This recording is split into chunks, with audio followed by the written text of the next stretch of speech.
Mortal Kombat X was a massive success for Warner Bros. And NetherRealm. It was the fastest-selling Mortal Kombat game in franchise history, and sold over 5 million copies. So it's obvious there will be a Mortal Kombat 11 in the near future, probably in 2019. In this video I'll be predicting the MK11 roster.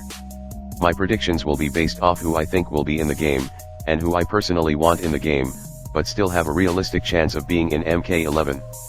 The first obvious pick is Scorpion. After having his mind and body freed, Scorpion would go on to kill Quan Chi, thus avenging his fallen clan. With Quan Chi, Shinnok, and all the other sorcerers out of the way, and Scorpion most likely being aligned with Raiden and Earthrealm, we may finally see his story continue.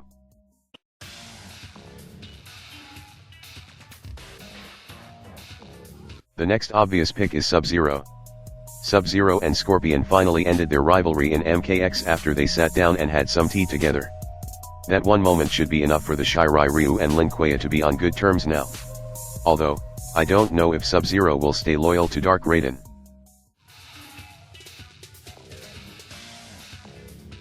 The next pick is the current Emperor of Outworld, Kotal Kahn. After taking over Shao Kahn's kingdom, Kotal has let it be known that he is no pushover and is the true Emperor of Outworld. Many of Shao Kahn's former cronies tried to overtake Kotal, but ended up being defeated by him. Such as Goro, which led to Kotal decapitating him. And others like Melina who got executed for trying to fuck with him. In MK11, Kotal's main focus will be to defeat Raiden and his new alliance. Thus leading to major conflict between Outworld and Earthrealm.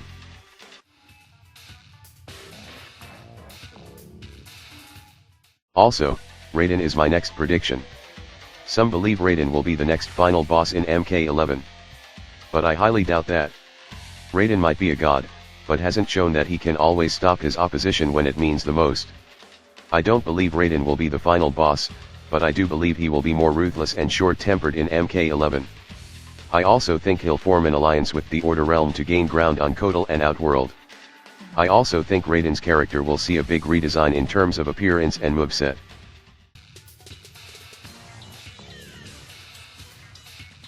Along with Raiden, I'm predicting his Revenant soldiers Liu Kang and Kitana to return to the roster.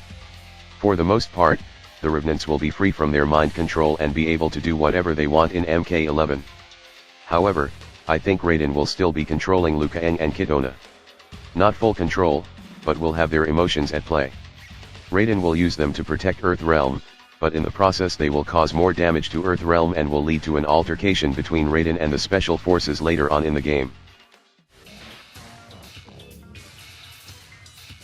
Raiden will also recruit another former Revenant. A character who has been heavily requested. And this character is Jade. Jade was noticeably absent from MKX's main storyline. She didn't even make an appearance as a Revenant. After Raiden takes full control of Earthrealm and NetherRealm, the berries containing them will be broken. Jade will make her way to NetherRealm and help free Kitana from her control from Raiden. Jade will become stronger in MK11. Many speculate who is the woman seen at the end of Jade's MK9 ending. Some think she will be the final boss of this game. I say Jade fused with this woman on some DBZ shit. And will become more powerful and free her mind from a Revenant state. However, I do not think Jade will fight Raiden, I think she'll work with him to free Kitana. Along with Kotal Kahn, his main soldiers will join the roster. Those being Erron Black, Tanya, and Ferritor. Erron Black should, and will, probably return in MK11. He is a cool character, and has a unique fighting style, different from anyone else in Mortal Kombat. His gameplay and character could be fleshed out even more in a newer game. He also killed that blonde douchebag Ken ripoff, Cobra. That alone should warrant him being in MK11. Ferritor also might have a chance to be in MK11. Sure, they're not the most popular characters. But they are unique and will serve greatly next to Kotal. Also in their ending it's shown that Hara has grown up into a monster as well. It'd be cool see how their race became to be, and how they became associated with the Outworld Empire. Obviously this will not happen in MK11. But hopefully NRS gives these characters another chance in MK11 and explores their origins. And lastly, we have Tanya. At the end of her MKX ending, she betrays Rain and joins Kotal's Outworld Empire. I believe this ending is 90% canon. and I'll explain why I think that later. Tanya will probably be in MK11 due to her great gameplay, and plot twist in her ending. I'm sure she'll make a return, but won't be as interesting as in MKX, because she'll probably be another one of Kotal's jobbers sadly.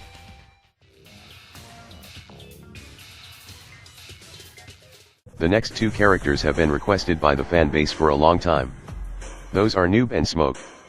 It's no mystery that Noob and Smoke have an alliance together, and are some of the most dangerous combatants in Mortal Kombat. And they will be free from Revenant mind control. However, I don't know exactly how they will fit in the story. But they just should. Noob could seek revenge against Scorpion along with Smoke, which will lead to reignited bad blood between them. And we could see the current Sub-Zero step in and try to stop them. I also believe Noob and Smoke will be separate characters, but Smoke will be a variation for Noob. My next prediction is Tremor. Tremor was a character who originated from MK9, and was put into MKX as DLC. I'm not saying Tremor will have much to do in the story, but I just can't see NRS dropping him after putting so much effort into his character design and moveset. Tremor should return for MK11 and be aligned with Earth Realm. My next prediction is Rain. This was a hard pick for me to choose, because NRS really seems to not want this guy in Mortal Kombat games right now. They had him as DLC in MK9, and had him as an NPC in MKX. And he was an NPC that you fought multiple times in the story. He is also shown dying in other characters' endings in MKX. The one that stands out being Tanya's ending, which I stated earlier to be 90% canon. Only 90, because I think Rain either survived or those events did not happen. For some reason, I think this purple ninja will make his playable return to MK11. He will probably not align himself with any major realm, but instead will seek out revenge against Tanya and Outworld. Or his plot will be different depending on what happens in the MK11 comic. Another returning character is one of my favorites. Ermac is one of the most powerful ninjas in MK.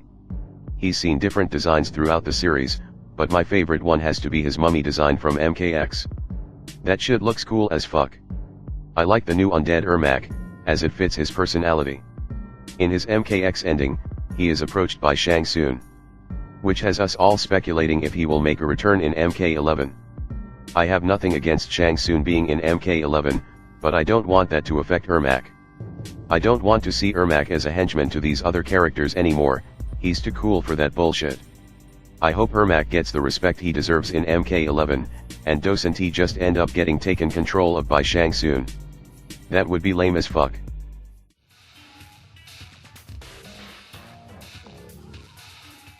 Another one of my favorite character designs in MK, belongs to the secret ninja called Chameleon. Chameleon has barely been shown in MK games, with his only true appearance as his own character was in Armageddon. But his design in Armageddon looks very good. He's almost like a ghost ninja. However, he has little to no story, unlike his female counterpart. I'm guessing he's supposed to be related to Reptile's race. However, I don't know if Chameleon will be in the base game of MK11. But I hope he will at least make it as DLC. NRS does have a history of putting secret ninjas into games as DLC. They did it with Rain and Tremor before. Also, I do not think Chameleon will replace Reptile. I believe he'll have his own unique playstyle. As for the female counterpart, I think she looks cool too, but I believe they'll put her in as DLC. Either way, one of these camouflage-looking motherfuckers will be in this game.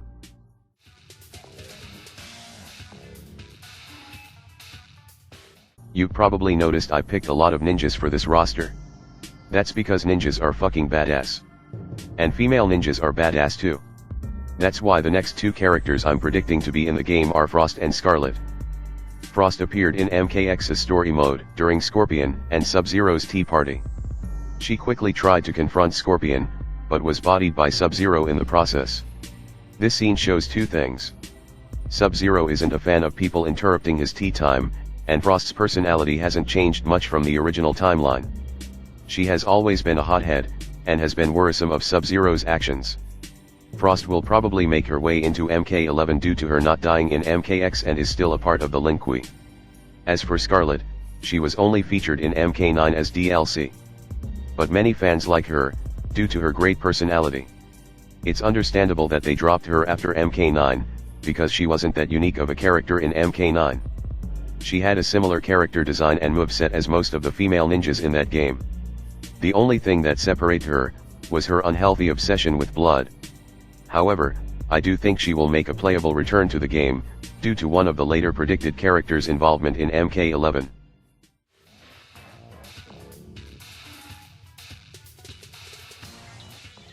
This next prediction is a difficult one, seeing as this character hasn't appeared in the new timeline at all. But my next prediction is Hara. She hasn't been shown in the new timeline at all. But I have a feeling she will be in MK11. Yes, I know, that sounds fucking stupid.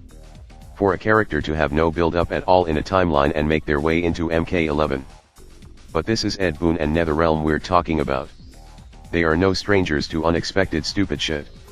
Like a blonde bubblegum Barbie bitch beating up a former elder god. So it's expected that Hara might have a chance to be in MK11. If MK11 takes place during or after Deadly Alliance's timeline, I fully expect Hara to make an appearance somehow. Even if she's not playable at first, and is another story mode NPC. Her character's design will be too cool to ignore, and not make her playable. Hara is a sexy vampire bitch, who fights in lingerie and has engravings on her bat wings. That's cool as fuck. Also, she is the only character we know from the vampire realm. That makes her unique in her own way, plus with her ability to fly, her gameplay will be different from any other character so far in MK. Besides Sindel. However, I do not think Sindel will make a playable appearance in this game, as I think she will be confronted by Dark Raiden. In fact, I believe Dark Raiden will kill her. So that only makes room for one sexy flying bitch. And that's Hara.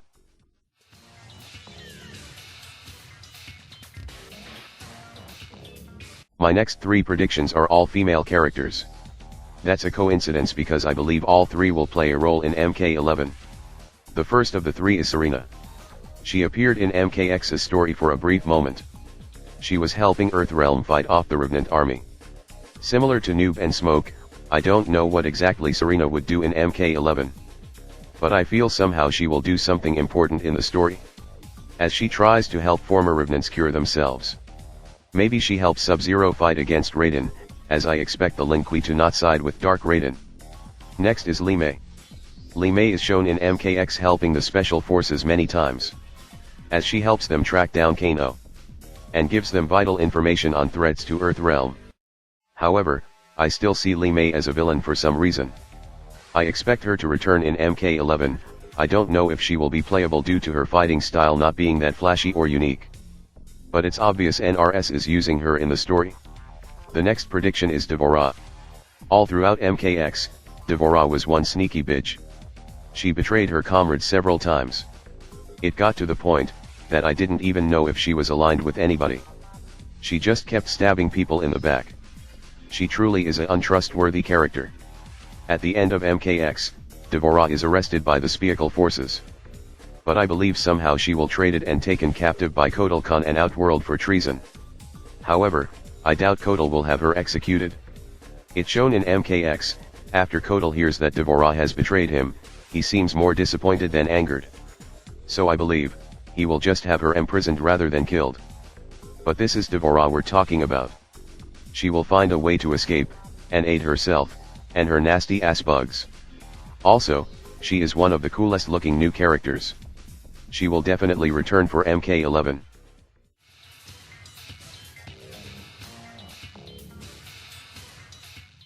The next four predictions are rather obvious. And that's the Combat Kids. They were the main protagonist of MKX, and also expect them to play major roles in MK11 as well. I highly doubt NetherRealm drops one of these characters, after having us spend so much time with them in MKX. So expect to see Ermac, Aaron Black, and even Noob and Smoke, jobbing to these fucking kids once again in MK11.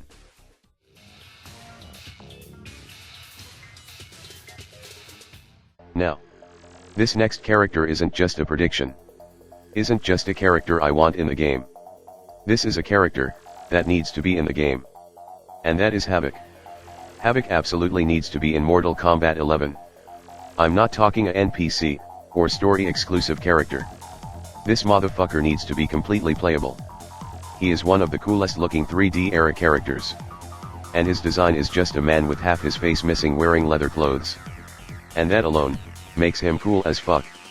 Now, when you add what exactly he's done, he's even cooler.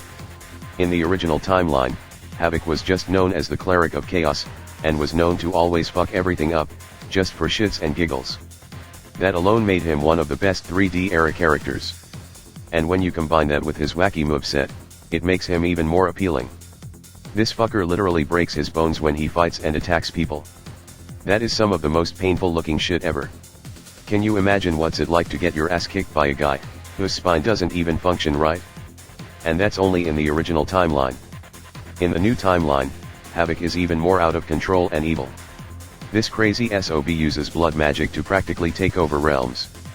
He used blood magic to take over the likes of Raiden, Kotal Kahn, and Shujinko.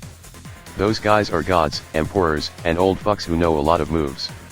And even with some of the most powerful characters in Mortal Kombat under his control, Havoc was still not satisfied, and wanted Scorpion's soul too. He would end up killing Scorpion for not joining, but this would lead to his demise later. Come the fuck on Netherrealm. Put Havoc in Mortal Kombat fucking 11. He is badass, and kicks all types of ass.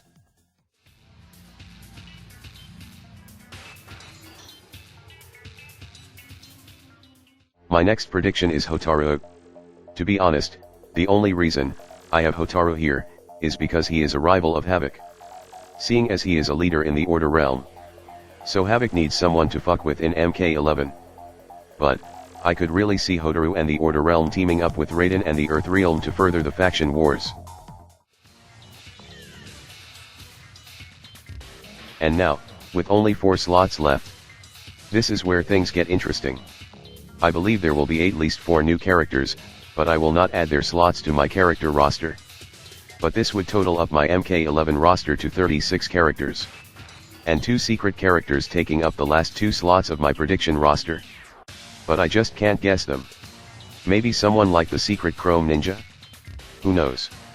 But before I reveal my last 2 picks, here's some characters I believe will not return in MK11 as playable. Reptile. I believe he will be the host for the Dragon King Onaga, who I also believe will be the main boss of MK11. Sindel. I believe she will really die in the story. Johnny Cage and Sonya, there is no need for these 2 when Cassie is already in the game. Kenshi, I believe Kenshi will no longer be needed in MK11, and will have retired. Jax has been hinted at being dead in many MKX ending, this is probably a sign from Netherrealm. Kano, he will be replaced by his son, or simply just not show up. Kung Lao, I really didn't even know if I was gonna put Kung Jin on this, but after seeing his ending, either he or Kung Lao will be absent from this game. Melina, she is a fan favorite, but I just don't see how NRS would give her a death like in MKX, and then bring her right back in the next game. Shang Tsung, I just don't see him coming back, I believe NRS will keep him dead until a later game. All the former Revants I didn't list in this video.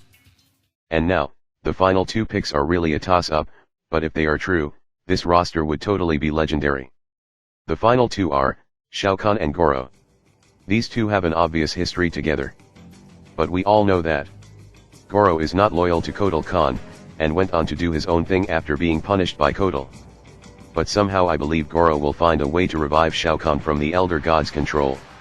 With Raiden becoming dark, somehow this will leave an opening for Shao Kahn to escape from the control of the Elder Gods. And you better believe, if Shao Kahn is coming back, he will be a playable character. Shao Kahn will then attempt to confront Raiden and Kotal Kahn, and then all of a sudden, Onaga bursts through the door, recreating the opening scene from Deception, and starting MK11. But that's how I would do it. How would your MK11 roster look like? Would you have it bigger or smaller? Would you want more new characters, or more classic characters? Or would you want an entire game filled with combat kids and fucking clones? Tell me in the comment section below. Please like and subscribe. Thanks for watching.